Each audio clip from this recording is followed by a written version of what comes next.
You set up the feeder because you wanted birds in your yard. That's how most people think about it. You provide the seed. They come for the seed. Transaction complete.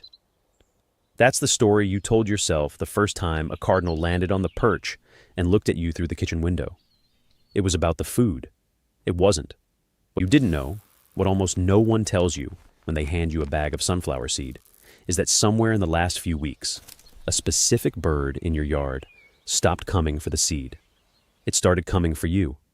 Not the feeder, not the yard. You. The specific person who walks out the back door at the same time every morning. The one who moves quietly near the maple. The one whose voice it has been listening to through a closed window since the first cold morning you put the sweat cage out. There's a bird in your yard right now that has built a model of you, your schedule, your movements, your sounds, your patterns. It has been running that model every single day, updating it, refining it, making decisions based on what it has learned. And depending on what it has concluded about you, there are signs, not vague feelings, specific, measurable, documentable signs that researchers at Cornell, at the University of Washington, at Oxford, have spent years identifying and naming. Today we are going through 6 of them. Stay until sign number 6, because that one changes the way you understand every single morning you have ever spent standing in your yard. And once you hear it, you cannot go back to thinking this was ever about the seed. Sign number 1. They arrive before you have done anything. You haven't opened the door yet. You haven't filled the feeder. You haven't made a sound. And yet you look out the window and they are already there, positioned, waiting on the branch closest to where you always stand. Most people assume coincidence. It is not coincidence. Research from the University of Cambridge documented what scientists call anticipatory behavior. Birds that learn the schedule of a specific person and adjust their positioning in advance of that person's arrival, not when any human appears, when that particular human appears. In one long-term field study, crows near a suburban feeding site began repositioning themselves up to 12 minutes before a particular caretaker arrived, not before other people who also passed through the area regularly. Her. Specifically her. The behavior was not about the feeder. The feeder was always there in the same place, available to anyone. It was about her. A bird that has been watching your yard for weeks has memorized your back door, the sound it makes, the time of morning it opens, the pace at which you walk toward the feeder. If your birds are already positioned when you step outside, that is not luck. That is recognition. That is a living creature that has placed you inside the model of how its world works and decided that your arrival is worth preparing for. Let that land for a moment. You have been expected. Sign number 2. They respond to you differently than to anyone else. Watch what happens when a stranger enters your yard. A neighbor, a repairman, someone new. The feeder empties. The birds pull back. The yard goes quiet, sometimes for several minutes after the person is gone. Now watch what happens when you go out. They stay. Some keep eating. Some move to a farther branch, but don't flush. The response is categorically different. Not slightly different. A completely different calculation. A landmark study published in the Proceedings of the National Academy of Sciences demonstrated that American crows could identify specific human faces and hold that identification even when the person changed their clothing, their hat, their gait. The face was the constant. The face was what was filed and retained. And the memory did not stay private. Crows who had never personally encountered a specific person began avoiding that person because other crows had communicated the assessment. The identification spread through the local population. Your face is in a database. The birds in your yard have filed you under a category, and the fact that they stay near you when strangers send them flying tells you exactly what that category is. It is a verdict, one they have been forming for months. Sign number 3, they make direct eye contact with you. This one is easy to miss, but once you start noticing it, you will not be able to stop. Wait near your feeder and stay still. A chickadee, a nuthatch, a cardinal. At some point, it will stop what it is doing, turn its head, and look directly at your face. Not a general scan of the yard, a deliberate focus, held for 2 or 3 seconds before it returns to the seed. In a bird, with eyes on the sides of its head, looking directly at something means turning the head deliberately to bring one eye forward. That is an intentional act. It costs a moment of reduced peripheral vision in a life where that peripheral vision is the difference between living and not. When a bird chooses to spend that moment on you, and does it repeatedly across many mornings, it is registering you specifically. Ornithologists call this investigative orientation.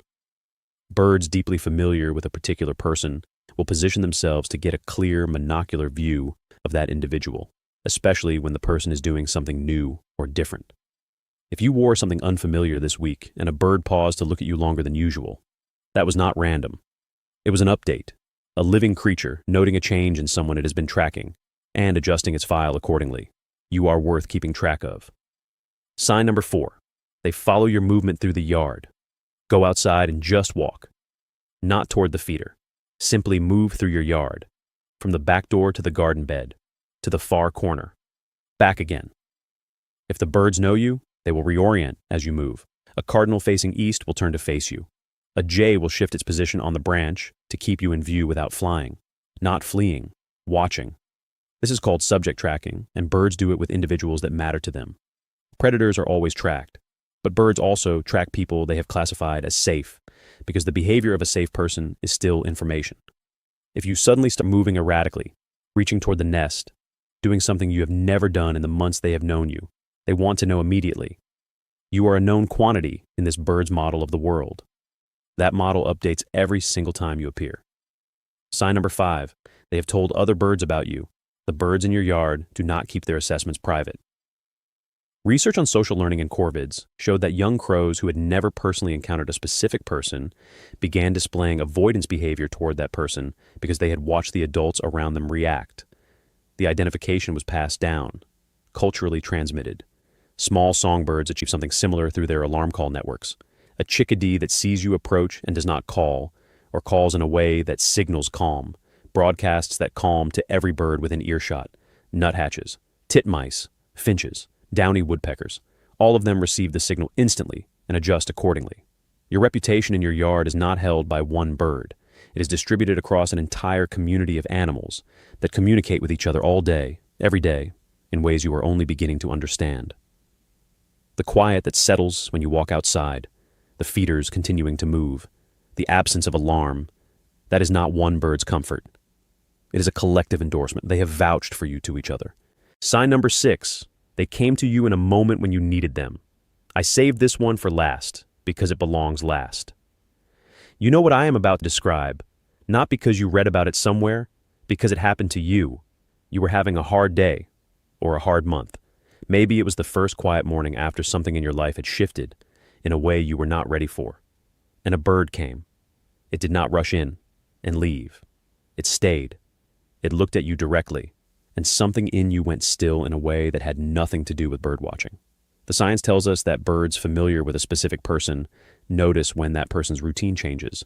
They notice when you are moving slower than usual, when you are standing still in a way you do not normally stand still, when the pattern they have memorized does not match what they are seeing in front of them. Whether they understand grief the way we understand it is not something we have instruments to measure yet, but they notice. And the bird that came to you in that moment had been watching you long enough to know that something was different, that you were different, that you needed to be checked on. Here's what none of this changes, and what all of it means. Right now, somewhere nearby, someone is setting up a feeder for the first time. They are filling it with seed. They are thinking the birds will come for the food. They don't know yet. They don't know that within a few weeks, a specific bird will begin learning their face, their schedule, the sound of their door. It will start positioning itself in advance of their arrival. It will track them across the yard. It will broadcast something about them to every bird in the neighborhood. They don't know they are beginning a relationship. You didn't know either, not at first, not until you started paying attention to signs that had been there all along. The bird was never coming for the seed. It was coming for you. It has been coming for you. Welcome back to Backyard Bird Mind. If you recognized yourself in any of these 6 signs, tell me in the comments. Which one stopped you? Which one made you think of a specific bird, a specific morning, a moment you have carried around without fully explaining to yourself? I read every single one. I'll see you in the next one.